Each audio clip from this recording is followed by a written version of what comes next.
La parole est à monsieur Benoît Simian. Merci, monsieur le président.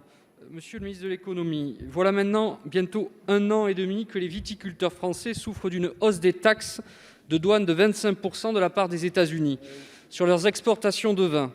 L'administration Trump avait décidé de faire de notre filière viticole la victime collatérale du conflit qui oppose Airbus et Boeing, et cela fonctionne visiblement très bien. Le vin, les transports, 2 sujets, vous le savez, chers à mon cœur, que l'on confronte aujourd'hui dans un combat interminable. Combat interminable pour lequel Bruxelles, comme Paris, n'ont toujours pas apporté de solutions concrètes et viables. Coup de tonnerre, avant de quitter la présidence de l'administration Trump a annoncé le 12 janvier dernier que dorénavant ce seraient tous les vins, dont le cognac et en plus l'armagnac qui serait taxé de 25%.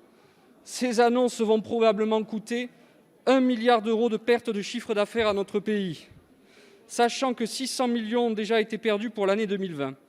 Sur ma circonscription, dans le Médoc, nous avons eu toujours de bonnes relations avec les États-Unis. Lafayette, à l'époque, était parti de Pauillac pour reconquérir la liberté.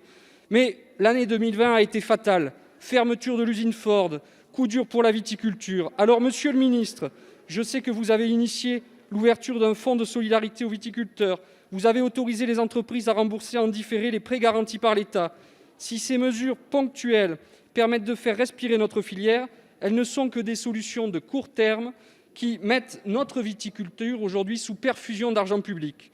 Aussi, monsieur le ministre, je voudrais savoir quelles discussions vous engagez aujourd'hui avec la nouvelle administration américaine, l'administration Biden, pour que cette guerre commerciale cesse entre Boeing et Airbus et pour que ce matraquage contre nos producteurs, nos viticulteurs, cesse par la même occasion. Je vous remercie.